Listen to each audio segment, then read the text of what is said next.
Tracking a slew of new developments in that violent assault downtown that's making national headlines. From state intervention to even political fallout, we've got you covered on this huge story, and our co-anchor Kelly Rippin leading our team coverage. Kelly, this situation continues to escalate. Absolutely, and it's hard to overstate just how much attention this has all received, even as the investigation is still very much playing out. And it's coming as the result of broader violence is gaining the attention of the state. You just heard from Giacomo Luca. He is just a couple of blocks away from us downtown, where that shooting happened early this morning. And state leaders are taking notice. WLWT News 5's Nicole Aponte live for us from Police District 1 headquarters with the latest on how the new intervention here involves state troopers working with Cincinnati police. Nicole. Kelly, Ohio Governor Mike DeWine just announced that State Highway Patrol will be helping police with this extra manpower and support. The governor says these troopers will be focused on traffic enforcement throughout the city. The hope is this will free up more officers to tackle criminal investigations. Highway Patrol's aviation unit will also be made available to help police track down suspects and reduce violent crime. The governor says he has also offered extra support from the state to find people who break the conditions of their parole and to crack down on businesses that are known for selling drugs or alcohol illegally.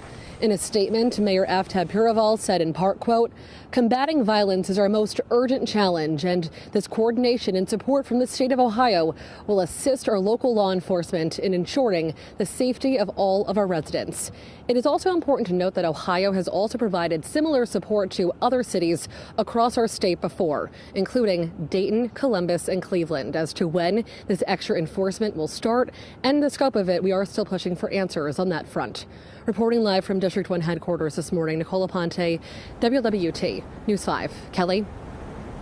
Nicole, thank you so much. Now, as the state steps in to help Cincinnati as a whole, we do know that the FBI is cooperating with Cincinnati police in helping investigate specifically that assault from over the weekend. So again, there's still much to be investigated there, and police have not said what led up to all of that unfolding. But we do know 3 of the people charged were in court yesterday, and there are 2 others who have been charged, but they have been not named yet, and we also do not know when or if they will be arrested. Prosecutors say more arrests, though, are coming in this case, and new pictures are showing the extent of the injuries to one of the victims. We do want to warn you, it can be difficult to see, and it can be graphic for some people. So they were posted by Senator Bernie Moreno on X. He says a woman hurt in the fight, who he is calling Holly, gave him permission to share these photos. Her face is badly bruised, and in his post, Moreno has been criticizing Cincinnati's mayor, the police chief, the Hamilton County prosecutor, and Congressman Greg Glanzman.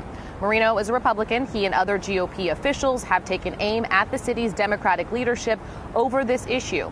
Now, WLWT did speak to Holly, and she says she wants to talk to us, but is concerned about the backlash. She says she was at a bar called Love, right in the area of where everything unfolded, celebrating a friend's birthday.